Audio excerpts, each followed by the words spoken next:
여호와는 나의 힘과 나의 방패이시니 내 마음이 그를 의지하여 도움을 얻었도다. 그러므로 내 마음이 크게 기뻐하며 내 노래로 그를 찬송하리로다. 주의 백성을 구원하시며 주의 산업에 복을 주시고 또 그들의 목자가 되시어 영원토록 그들을 인도하소서. 아멘. 거룩하신 하나님 아버지, 세상에 살던 저희들 흠 많고 죄 많고 연약해질 대로 연약해진 몸으로 주님 앞에 나왔습니다. 우리의 영혼이 먼저 고침받게 하여 주시고 우리의 육신까지도 고침받아 기쁨으로 하나님께 영광 돌리는 복된 시간 되게 인도하여 주시옵소서. 간절히 바라옵기는 우리의 예배가 하나님 기뻐하는 예배 되게 하여 주시고 머리 숙인 심령마다 전능하신 하나님의 손으로 어루만져 온전히 치유되게 하시고 새육을 얻게 하시고 기뻐 찬송하며 하나님을 영접하며 기뻐할 수 있는 복된 시간 되게 인도하여 주시옵소서. 예수님의 이름으로 간절히 기도드리옵나이다. 아멘. 오늘 주시는 하나님 말씀은 신약성경 누가복음 제7장 누가복음 7장 1절부터 10절까지의 말씀입니다. 한 목소리로 함께 천천히 행독하겠습니다. 예수께서 모든 말씀을 백성에게 들려주시기를 마치신 후에 가버나움으로 돌아가십니다. 어떤 백부장의 사랑하는 분이 병으로 죽게 되었더니 예수의 소문을 듣고 유대인의 장로 몇 사람을 예수께 보내어 오셔서 그 병을 구해 주시기를 청하니라. 이에 그들이 예수께 나와 간절히 구하여 이르되 이 일을 하시는 것이 이 사람에게는 합당하니이다. 그가 우리 민족을 사랑하고 또한 우리를 위하여 회당을 주셨나이다 하니 예수께서 함께 가실새 이에 길줄이 멀지 아니하여 백부장인 것들을 보내어 이르되 주여 수고하시지 마옵소서. 내들의 돌보심을 나는 감당하지 못하겠나이다. 그러므로 내가 주께 나아가기로 감당하지 못할 줄을 알았나이다. 말씀만 하사 내 하인을 낫게 하소서. 나도 남의 수하에 든 사람이요 내 아래에도 병사가 있으니 이더러 가라 하나이라고 저더러 오라 하면 오고 내 종대로 이것을 하라 하면 하나이다. 예수께서 들으시고 그를 놀랍게 여겨 보이시사 따르는 우리에게 이르시되 내가 너희에게 이르노니 이스라엘 중에서도 이만한 믿음을 만나보지 못하였노라 하시더라. 보내었던 사람들이 집으로 돌아가매 종의 눈이 나 있었더라. 아멘. 할렐루야. 아멘. 추수의 계절에 여러분들 모든 필요가 채워지는 하나님의 이런 축복이 여러분 가정에 함께 하시기를 주의 이름으로 축복합니다. 사람이 살면서 칭찬을 받는다, 또 다른 사람들에게 이렇게 높임을 받는다라고 하는 것은 얼마나 즐거운 일입니까? 여러분들이 세상에서 살아가면서 늘 부족하다고 느끼는 게 그런 거잖아요. 다른 사람과 상대적으로 비교했을 때 내가 좀 부족하다 하면 괜히 주눅 들고 그러잖아요. 그런 심정으로 우리가 세상을 살아가지요. 나보다 못한 사람하고 나를 견주는 사람은 없을 거예요. 나보다 나은 사람, 그 사람을 목표로 해서 나도 저 사람같이 한번 해보겠다라고 그러면서 노력하면서 사는 거지요. 뭐 어떤 삶이 되든지 간에 우리가 수고하고 땀 흘리면서 그 열매로 무언가를 우리가 얻을 수 있다라고 하면 참 기쁘잖아요. 수고했는데 아무것도 없으면 얼마나 실망이 되겠습니까? 우리 방장님이 기도하신 것처럼 코로나 이전에 있던 사람들 전화하고 연락을 하고 만나고 뭐 그래서 나오면 참 좋잖아요. 근데 안 나와. 그럼 얼마나 실망이 되겠어요? 뭐 몇몇 사람도 우연히 뭐 전화가 되고 우연한 장소에서 만나기도 하고 이 얘기하면 안 나와요. 이미 3, 4년 지나면서 마음이 다 떠나 있어. 참 힘든 거예요, 사람의 마음을 이렇게 돌이키는 게. 그렇지만 우리들이 그런 상황이 할지라도 우리가 기뻐할 수 있는 일이 있다면 마땅히 그 일을 행해야죠. 우리가 기뻐할 수 있는 일들이 뭐겠습니까? 내가 계획하고 실천하고 있는 일이 이것이 풍성한 열매를 가져오는 것. 속칭 이 대박을 터뜨리는 일들, 그런 게 있으면 기쁘죠. 또 내 몸이 연약하고 피곤하고 아팠는데 이게 점차 좋아져가지고 몸에 활력이 돋을 때 얼마나 기쁘겠어요. 제가 2주 동안 감기 몸살을 달고 사는데요. 아주 지긋지긋해요. 막 목은 간질간질하고 막 기침이 나올 것 같기도 하고 온몸은 몸살인 것 같이 막 이렇게 쑤시고 2주 동안 그렇게 하면서 약을 벌써 한 4-5군데 병원 가서 약을 줘다 먹었는데 낫지를 않아. 그러면서 나중에 그 잘 아는 의사 하는 얘기가 목사님, 약 먹어도 소용없고요. 수면 부족입니다. 수면 부족. 가만히 생각해보니까 정말 그런 것 같아요. 잠을 푹 자본 적이 한 번도 없어. 그래서 제가 소원이 그거예요. 좀 저녁에 한 11시나 12시에 자가지고 그 다음날 한 9시나 한 10시까지 한번 푹 자봤으면 좋겠다. 이게 소원이야.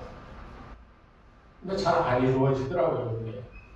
월요일 같은 날 쉬는 날이니까 새벽기도 없으니까 좀 오래 자보겠다 해도 그 습관이라는 게 무섭죠. 5시 되기 전에 꼭 눈이 떠져. 이게 현실이 그렇다는 거예요. 바라고 원하는 게 있어도 안 돼. 그러니까 늘 부족함을 느낄 수밖에 없는 게 우리 인생이라는 거예요. 그런데 오늘 성경에 보면 그런 인생들 가운데 자기의 소신대로 열심히 하고자 하는 일들을 행하며 살던 사람이 예수님을 만나서 칭찬받는 모습이 담겨져 있어요. 여러분, 자기가 소신껏 이것이 옳습니다라고 하는 바른 기준을 가지고 그 기준대로 살아간다라고 하는 게 얼마나 어려운지 여러분 아시죠? 다 여러분들은 나름대로 바른 기준을 갖고 살잖아요. 바른 신앙생활을 하겠다고 생각하고 살잖아요. 그 기준대로 살아가는 게 쉽다고 한다면 이건 거짓말일 거예요. 이게 너무 어렵습니다. 때로는 자기 이익을 포기해야 되고요. 때로는 자기가 간절히 원해서 손에 쥐기를 원하는 거 이거 손 놔버려야 되고요. 남 줘버려야 되고요. 양보해야 되고요. 뒤로 물러서야 되고요. 참 이루기가 쉽지 않은 것이 우리 믿음대로 사는 삶이에요. 그러면 우리가 어떻게 하면 우리 인생 가운데 지금 이루고자 해도 이룰 수 없었던 일들을 기적같이 이룰 수 있는 삶의 방법이 무엇인가? 오늘 이 시간에 여러분 모두에게 여러분 인생 가운데 여러분이 마음에 생각하고 이루고자 하는 모든 삶의 목표들이 기적같이 이루어지는 그런 축복을 경험할 수 있게 되기를 주의 이름으로 축원합니다. 그러려면 어떻게 해야 되느냐? 오늘 본문에 백부장 같은 믿음을 가져야 돼요. 이 백부장은요, 다른 거 아닙니다. 이 백부장은 이방인이에요. 유대인이 아니에요. 그런데 그 사람을 보면서 예수님 마지막에 뭐라고 평가하셨냐면 내가 이스라엘 중에서도 이만한 믿음은 보지 못했노라고 그랬어요. 그 믿음이 얼마나 대단하기에 이스라엘 중에는 이런 믿음 가진 사람을 본 적이 없다. 예수님은 얘기하셨겠냐는 거예요. 그것뿐이에요. 원래의 목적, 이루고자 했던 게 그거잖아요. 자신의 종의 병이 낫는 거잖아요. 그걸 위해서 예수님께 사람을 보내고 그랬던 거 아니겠어요? 믿음이 훌륭하다 주님이 칭찬하고 그리고 그것으로 믿음의 충만함을 이 백부장이 경험하며 감사할 때 원래 목적이었던 종의 병은 깨끗이 나았다는 거예요. 무엇을 시사합니까? 우리는 대부분 신앙생활하면서 하나님 이거 해주세요, 병 고쳐주세요, 사업 잘되게 해주세요 하는데 집중되어 있지만 그러나 정작 우리가 관심을 가져야 되는 것은 사업 잘되게 해달라, 병 고쳐달라, 내 자식 좋은 대학 들어가게 해달라가 아니라 내가 이 백부장 같이 주님 앞에서 담담하게 인정받는 것이 먼저다는 사실이에요. 이게 축복을 받고 기적을 일으킬 수 있는 가장 중요한 요소인 것을 우리가 배워야 됩니다. 그런 이 믿음은 어떤 믿음이었는가? 여러분 이 시간에 꼭 기억하십시오. 우리가 오늘 성경을 누가복음 7장 1절부터 10절까지 읽었어요. 이 말씀은 기록된 말씀으로 그냥 읽고 한번 생각하고 지나가는 말씀이 아니라 이 말씀에는 하나님의 능력이 있어서 살아 움직입니다. 그러니까 이 말씀은 죽은 말씀이 아닌 거예요. 이 백부장은 어떤 믿음을 가지고 예수님께 사람을 보냈냐? 예수님의 말씀의 위력과 예수님의 권위를 100% 믿고 사람을 보낸 거예요. 저 사람이면 틀림없이 이 일을 해결해 줄 수 있다라고 하는 확신이 없으면 어떻게 사람을 보내겠습니까? 못 먹는 감 찔려나보나요? 믿음은 그렇게 해석되는 게 아니에요. 어쩌다 찍었는데 걸려드는 거? 이건 믿음이 아니에요. 이건 도박이고 사기인 거예요. 오늘 우리가 분명히 알아야 될 것은 예수님에 대한 분명한 믿음이 이 백부장에게 있었다는 거예요. 오늘 우리도 다 예수님에 대한 분명한 믿음이 있습니다. 여러분 다 예수님을 구세주로 믿으시지요? 근데 믿었는데 그 다음에 항상 우리는 문제인 거예요. 예수님을 나의 구세주로 믿었어. 그래, 그게 뭐 어떻다는 거냐? 예수님을 구세주로 믿었어. 그럼 그 다음에 무엇을 해야 될 건가 하는 것에 대한 우리가 분명한 어떤 삶의 양식의 변화가 있어야 되는데 그게 안 보여지니까 기적 같은 하나님의 능력이 나타나지 않는다는 거예요. 오늘 우리는 예수님을 바로 알아야 돼요. 이 성경을 통해서 예배를 통해서 기도를 통해서 체험을 통해서 예수님의 권위의 말씀의 능력을 체험할 줄 알아야 돼요. 오늘 이 백부장에게 하신 말씀 이스라엘 중에 이 같은 믿음을 본 적이 없노라 하신 예수님의 말씀이요 오늘 여러분 한 사람 한 사람에게 들려지는 이 축복의 말씀이 되기를 주의 이름으로 축원합니다. 이런 믿음 가져야죠. 이 믿음이 뭐예요? 예수님을 온전하게 믿는 믿음이에요. 예수님께만 가면 내 모든 삶의 문제가 해결되어진다라고 하는 믿음이에요. 그런 강력한 믿음을 가지고 이 주님께 보냈는데 그 믿음의 근거가 어디냐? 말씀만 하사 내 하인을 낫게 하소서. 7절 8절에 나오는 말씀. 말씀만 하시라는 거예요. 내가 당신 앞에 나아가기가 너무 부끄럽다는 거예요. 그래서 말씀만 하세요. 그럼 내 종이 나을 겁니다. 나도 남의 수하에 있던 사람이요 내 아래도 병사가 있으니 이더러 가라 하면 가고 오라 하면 온다는 거예요. 이게 무엇을 얘기합니까? 주님이 말씀만 하면 그 말씀대로 그대로 된다는 거예요. 누구에게? 적어도 내 삶 속에서는. 여러분 이게 얼마나 위대한 믿음입니까? 오늘 우리가 예수를 구세주로 믿고 아멘 했지만은 또 하나님 말씀을 우리가 종종 읽고 묵상하지만은 그 말씀이 우리에게 선포되어졌을 때 그 말씀대로 가라 하면 가고 오라 하면 오는 이 믿음으로 믿고 의지하면 되는 거예요. 다른 방법이 없어요, 여러분. 무슨 특별히 40일 금식 기도 나와서 기도했다고 나 40일 기도하고 멀쩡하게 나온 사람 한 사람도 못 봤어요. 다 죽을 꾸리려고 했어요. 그러고서 그걸 무기 삼아서 40일 금식 기도했다고 그러고 이상한 소리 떠들어대고요. 행동이 이상하고요. 올곧지 못하고 이해관계에 따라서 마음이 확확 변하고요. 여러분 그 40일 기도가 무슨 소용이 있겠습니까? 만약 그렇다고 한다면. 오늘 우리는 이 백부장에게 배우는 것은 바로 그거예요. 말씀만 하세요. 그 말씀대로 내게 이루어질 줄로 믿습니다. 아니 이런 믿음 좀 한번 가져보세요. 다 들어본 얘기고 다 하는 얘기지만 경험해보지 못했잖아요. 오늘 이 시간 여러분의 믿음이 주님 앞에 인정을 받아 주님께서 여러분의 삶의 문제를 여러분 아멘 하는 순간 주님께서 이루어 주시는 축복이 임하시는 그런 역사가 있기를 주의 이름으로 축원합니다. C.S. 루이스라고 하는 유명한 이분이 뭐라고 얘기했냐면, 사람은 하나님을 믿지 않는 사람에게는 참된 의미에서의 행복과 평화를 가져다 줄 수 없다. 왜냐하면 평화와 행복은 하나님 것이기 때문이다. 원래 그 번역대로 하면 그 행복과 평화는 하나님 앞에 있기 때문이라는 거예요. 그러니까 하나님 앞에 제대로만 쓰면 그 화평과 평화가, 그 기쁨이, 이 놀라운 축복이 누구 거예요? 하나님 앞에 있으니까 거저받는 거예요. 거저받아 누리는 거예요. 그런데 엉뚱한 데서 그거 해보겠다고 발버둥 치며 살아가니까 인생이 지치고요, 피곤해지고요, 믿음은 떨어질 대로 떨어지는 이런 현상이 일어날 수밖에 없다는 겁니다. 그 소련의 유명한 그 망명 작가였던 그 솔제니친이라고 하는 분 아시죠?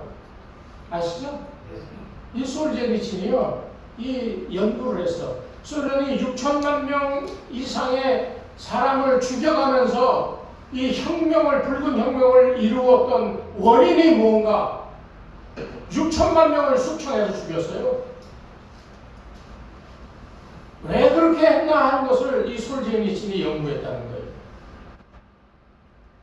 그리고 마침내 결론은 이 소련 사람들이 하나님을 버렸기 때문이다라고 결론을 했어요. 원래 러시아는 러시아 정교회라고 해가지고 이 정통 뭐 캐톨릭이라고 얘기할 수 있죠. 서로마 제국의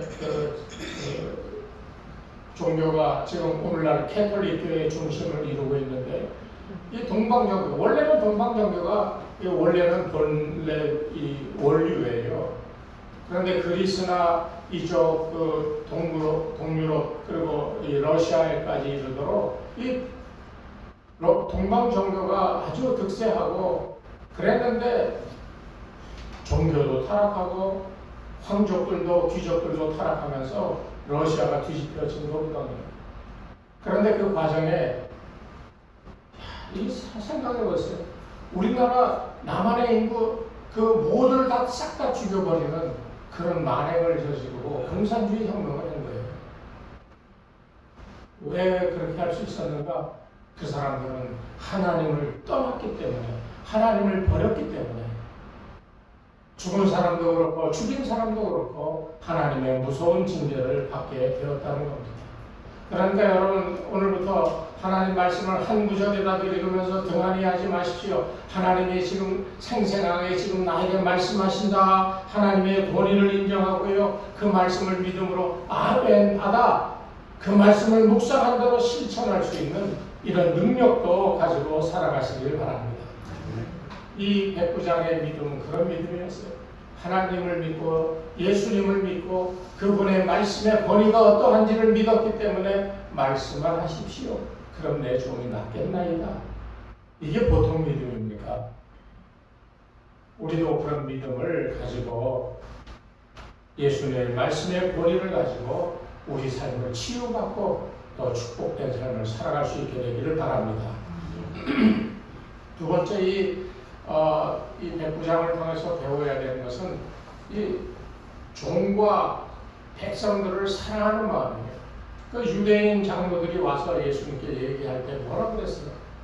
이 사람은 우리를 사랑하고 회당까지 지어줬나이다. 이방인이 자기네들과 아무런 관계없이 오히려 탄압하고 핍박을 받게끔 뭐 그런 탄압을 할 수밖에 없는 입장에 있는 이 사람이 오히려 자기가 다스리는 그 지역의 사람들을 사랑하고 보호해주고 오히려 그들의 필요를 제공해줬다는 거예요. 예전에 80년대 정도 됐나요? 70년대 말 80년대 막 대통령 시해 사건이 일어나고 정권이 막 어수선하고 그럴 때 막 기도원마다 그냥 모여가지고 막 기도합니다. 대한민국을 지켜주시옵소서. 뭐 수많은 사람들이 떠들면서 막 차례하며 기도를 열심히 했어요. 그런데요, 그렇게 열심히 하던 그 기도하던 믿음의 사람들이 딱 삶의 현장에 들어와서 찢어져 학연으로 지연으로 네가 옳으니 내가 옳으니 나라를 위해서 그렇게 기도하고 하나님 이 나라를 사랑하여 보존하여 주시옵소서. 그러고 나와서는 넌 저쪽 사람이지 넌 우리 사람이지 이러고 갈라져서 싸우고 찢더라는 거예요. 이게 뭘 얘기하는 겁니까? 아무리 나라와 민족을 사랑한다 하면서도 바로 내 옆에 있는 사람에게 사랑을 베풀지 못하면 아무짝에도 쓸모없다는 거예요. 여러분 옆에 계신 분들을 한번 보십시오. 이 백부장 같은 경우 자기 하인이 병이 들어서 다 죽게 되니까요. 그 사람을 너무너무 불쌍하게 여긴 거예요. 그래서 이 하인이 나았으면 참 좋겠는데 그 당시에 의학으로는 안 되니까 이 종이 나으면 정말 좋겠다라고 하는 간절한 마음이 예수께로 눈이 돌려지게 되고 예수의 소문을 듣게 되고 그래서 예수님께 사람을 보낸 거예요.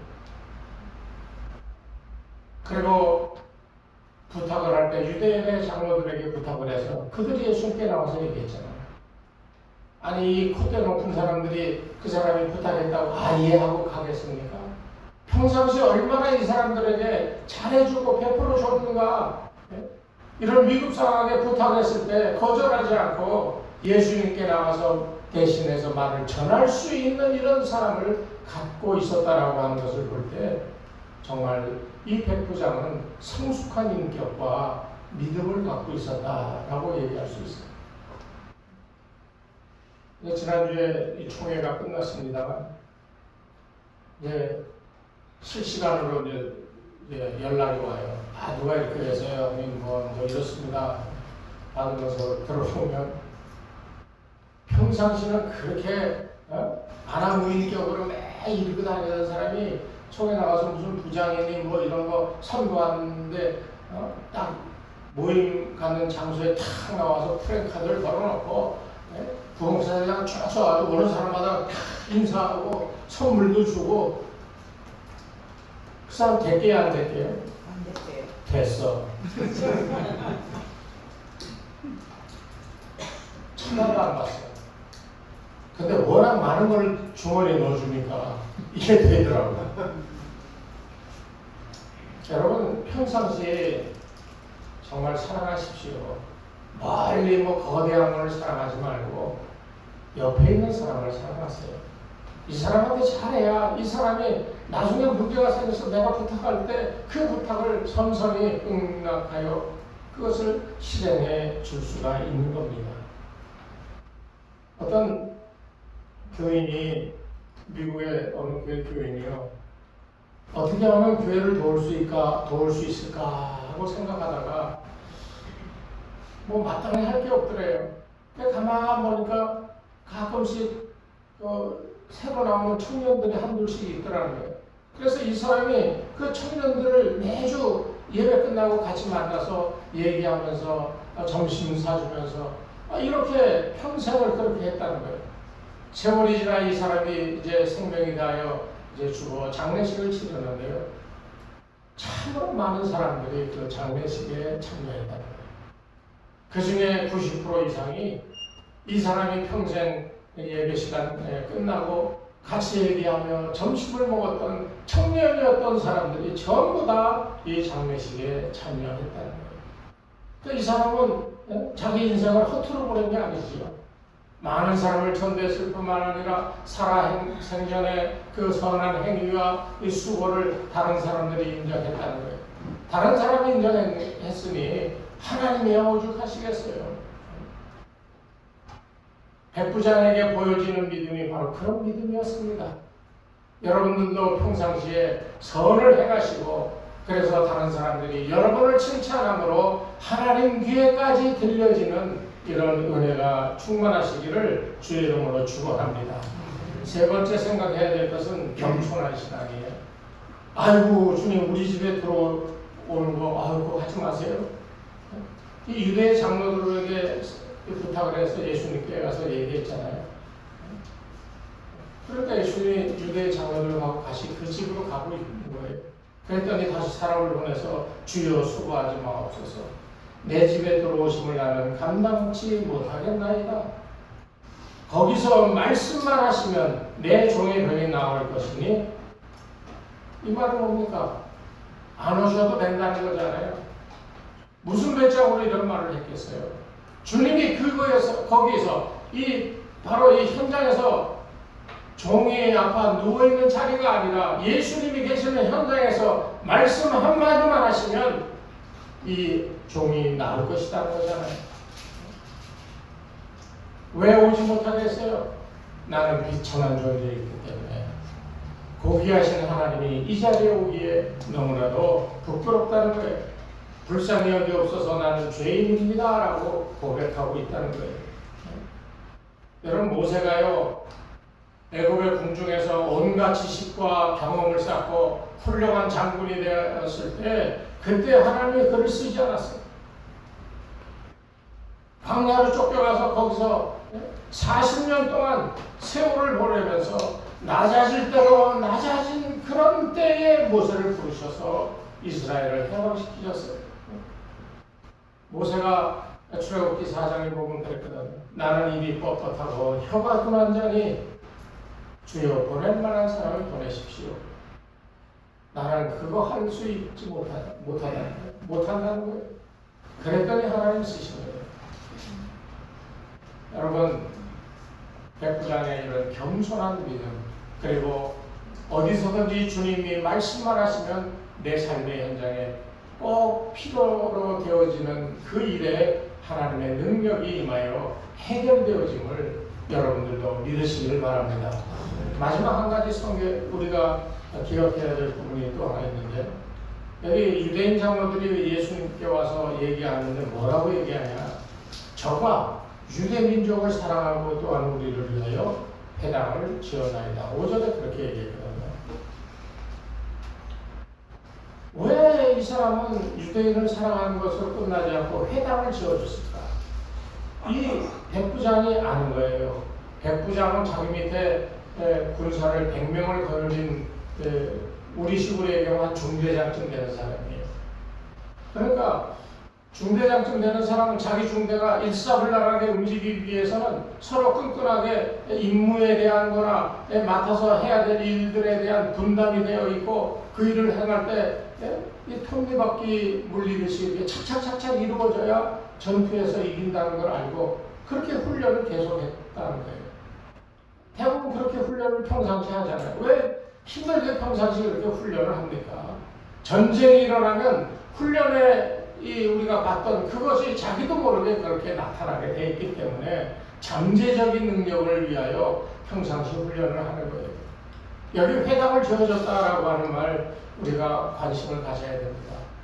야, 너희들 회당에 모여서 함께 공동체를 이루어서, 여러분 그거 쉽잖아요. 따로따로 한 사람 한 사람한테 이렇게 하자 저렇게 하자 얘기하는 거 얼마나 어려워요. 일일이 찾아다녀야 되고.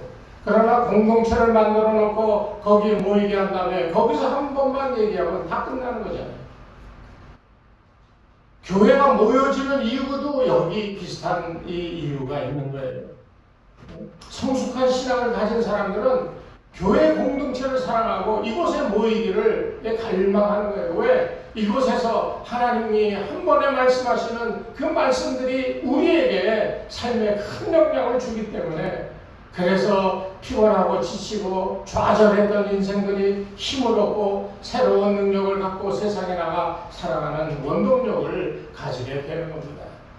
그렇기 때문에 교회를 사랑하고, 교회 나오면 둘러보는 거예요. 어디 손볼 데 없을까? 누가 이 위로를 받아야 될 사람이 없을까? 도움이 필요한 사람은 없을까? 이렇게 둘러보고 살펴보게 되는 겁니다. 어떤 사람이 참 기도도 열심히 하고 체험도 많이 했어요. 근데 교회를 섬기는 건 등한이에요. 자기는 특별한 사람인 것으로 생각해. 기도 열심히 하고 기도를 통해서 신비한 체험을 하는데, 이 공동체에 나와서 함께 일하는 일에는 아무것도 안 해. 이 사람은요, 믿음이 좋은 사람이 절대로 아닙니다. 이 사람은 미성숙한 어린아이 같은 사람이에요. 분명히 아셔야 돼요. 교회는 공동체가 교회예요. 또 여러분 한 사람 한 사람이 교회예요.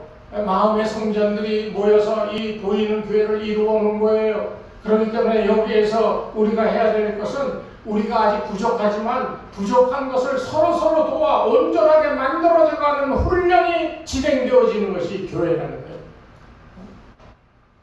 하나님의 도우심과 성령께서 우리를 이끌어 주시는 대로 서로의 부족을 채워주고 서로의 이 필요를 우리가 내 것이 있으면 나눠주고 없으면 또 받아 도움받고 주고받으면서 이렇게 성숙해져가는 것이 이게 진정한 믿을 만한 신앙의 모습이지, 기도 열심히 하고 뭐 체험하고 교회 나와서 하나가 되지 못하고 하는 것은 위험한 신앙이라는 것을 분명히 하시기를 바랍니다.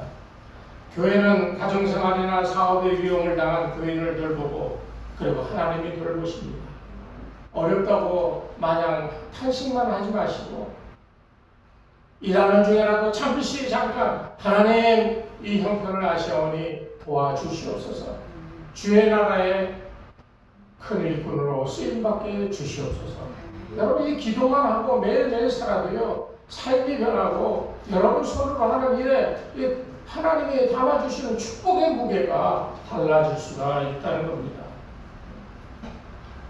어떤 의사가 아주 행복한 가정을 누리며 살았는데 사랑하는 아내가 이 교회 집사로 열심으로 봉사하고 열심으로 교회를 섬겼어요. 남편은 그저 가끔 따라 나가고 그런 게 없는데 그러던 어느 날 이 아내가 교통사고를 죽고 말았어요. 그래서 남편이 너무너무 마음이 아파가지고요. 병원도 개업하고 좀 이제 잘 살 수 있다 막 이런 꿈을 꾸는데 이런 어려운 일이 생겨나가지고 너무나도 슬퍼서 아내를 이제 이 병원에서 장례식장으로 옮기고 바로 옮기자마자 교회 이 봉사하던 성가대원들이 또 구역 식구들이 또 그가 몸담았던 여성교회 식구들이 다 몰려와서 같이 아파하고 같이 울며 3일 내내 건강하면서 그렇게 그 일을 도와주더라는 거예요. 그의 남편이 속으로 생각했어요. 아니 어떻게 남인데 마치 자기 누이가 죽은 것처럼 저렇게 와서 같이 울어주고 같이 위로하며 이 일을 도와줄 수 있을까? 도대체 아내는 저 사람들에게 무슨 흔적을 남겼길래 저 사람들은 이렇게 하는가? 또 교회 안에 흔적이 남아있을까? 해서 이제 교회를 가고 목사님한테 얘기했어요. 목사님, 이 교회 안에 내 아내의 흔적이 어디 있습니까? 그랬더니 목사님이 그러는 거예요. 주일날 예배에 참석해보세요. 예배 참석했어요. 다 참석하는데 이 남편이 들어오니까 마주치는 모든 사람들이 얼마나 어려운 일 때문에 마음 아프십니까? 만나는 사람마다 전부가 다 위로해 주시고 열심히 기도해 드리겠습니다. 이러더라는 거예요. 끝난 다음에 목사님이 불러서 얘기하는데 오늘 뭘 경험하셨습니까? 그랬더니 모든 사람들이 다 나를 위해서 위로해 주고 기도해 주겠다고 그럽니다. 그게 당신이 아내가 남긴 흔적입니다. 여러분은 교회에 무슨 흔적을 남기셨어요? 딱딱한 벽을 그냥 확 펴가지고 자국을 남기셨습니까? 사람들 마음에 확 찢어놔가지고 마음이 막 그냥 이러지도 못하고 저러지도 못하고 막 이런 아픔으로 그냥 그렇게 만들어 놨습니까? 여러분이 만들어 놓은 흔적이 도대체 뭡니까? 오늘 여러분 마음속에 오늘 다른 거 다 잊어버리더라도 여러분이 주은혜 교회를 향하여 남겨놓은 흔적이 뭔가 하는 것에 대하여 깊이 생각하시기를 바랍니다. 이 백부장은 정말 이웃을 신뢰하고 그러니까 유대인 장로들에게 서슴없이 이런 도와달라고 그렇게 중요한 일이지만 그걸 맡긴 거 아니겠어요? 그것뿐이에요. 공동체를 살아내서 회당을 만들어 놓고 거기 너희들 모여서 함께 성경들이 있고 너희 하고 싶은 거 다 여러분 이런 게 우리의 믿음의 근간이 되어야지요. 공동체를 사랑할 줄 모르고 공동체를 우습게 여기면 그거는 온전한 믿음이 아니에요. 아주 어린 투정 부리는 믿음이에요.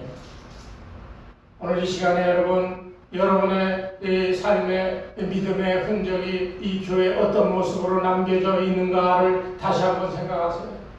이게 정말 중요한 거예요. 이런 예화도 있습니다. 일본의 그 이게루라고 하는 영화가 있는데요. 이 영화의 내용이 그런 거예요. 한 작은 도시에 그 도시의 고위직 관리로 일하던 사람이 있는데 이 사람은 똑똑하고 자기 책임을 다 하는 사람이야. 어떤 면에서 완전 무결한 그런 삶을 사는 사람이야. 그런데 하나의 단점은 자기 일을 똑부러지게 하는데 남에게 대해서는 일절 도와주거나 베풀지를 않는 삶이야. 나이가 들어가면서 점점 이제 회의를 느끼는데 강직하게 살았지만은 자기 삶이 뭔가 잘못됐다라고 하는 걸 느끼는 거예요. 그러다가 암이라고 하는 진단을 받게 됐어요. 의사가 당신은 6개월밖에 못 살 것 같습니다. 그러니까 마음이 급해졌어. 삶을 돌아보니까 아무것도 해놓은 게 없어. 그래서 이 사람이 고민하는데 이 사람이 내가 무엇을 6개월 동안 할 수 있을까 하고 생각했는데 그러면서 이 아픈 몸 이끌고 다니면서 이것저것 이렇게 막 둘러보는 거예요. 그런데 얼마 전에 그 동네에 어린이 이 놀이터를 만들어 달라고 하는 청원이 올라왔는데 그걸 거절해버렸어요. 그만한 권한이 있는 자리가 있었기 때문에. 가만히 생각해 보니까 내가 이 아이들을 위해 여기 놀이터를 만들어 줘야 되겠다.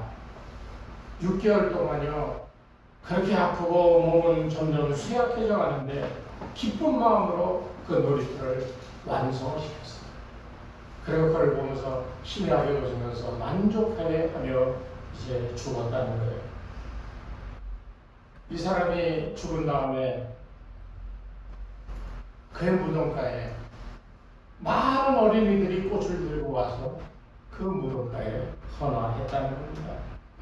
이 사람이 아이들을 위하여 마지막에 해놓은 것이 그 지역의 아이들에게 크게 도움이 됐다는 거예요. 사람은 누구나 시간이 지나 다 생명이 다해갈 때 나는 이 삶을 살면서 무엇을 했나, 무엇을 남겼나 이런 것을 생각하지 않을 수가 없어요. 그러니까 오늘 이 시간 여러분 이 백부장처럼 겸손한 믿음으로 공동체를 사랑하고요. 그 안에서 여러분의 흔적이 어떤 모습으로 남겨져 있는가 하는 것에 대하여 깊이 생각하셔서 남은 인생 동안 선하고 아름답고 이스라엘 중에 이만한 믿음을 본 적이 없다 하신 예수님의 말씀대로 여러분 그 믿음의 칭찬을 여러분 것으로 만들어 여러분 삶의 기적을 체험하시고 그 기적으로 다 함께 나눌 수 있는 이런 축복이 은혜가 있기를 주 예수 이름으로 간절히 축원합니다. 하나님 아버지 감사합니다. 우리가 가지고 있는 삶의 흔적이 무엇입니까? 주여 우리로 하여금 우리가 살아온 날들을 돌아보게 하시고 앞으로 살아갈 날과 어떻게 달라야 될지 우리로 깊은 깨달음이 있게 하여 주셔서 주님 주신 은혜, 주님 주신 능력 이것 가지고 세상에서 허비하는 일이 없도록 오히려 주님을 위하여 공동체를 위하여 이곳에 아름다운 흔적을 남기기에 부족함이 없는 저들의 인생 속에서도 아버지 주의 영광을 위하여 능력 있게 귀하게 삶의 흔적들을 남길 수 있는 거룩한 주의 백성들에게 축복하여 주시옵소서. 이제는 우리 주 예수 그리스도의 은혜와 하나님 아버지의 무한하신 사랑하심과 성령님의 강한 감동 인도하심이 이 시간 머리 숙인 주의 백성들 위에 저들의 가정과 자녀들과 생업 위에 이 교회 위에 이제로부터 영원토록 함께 하옵시기를 간절히 축원하옵나이다.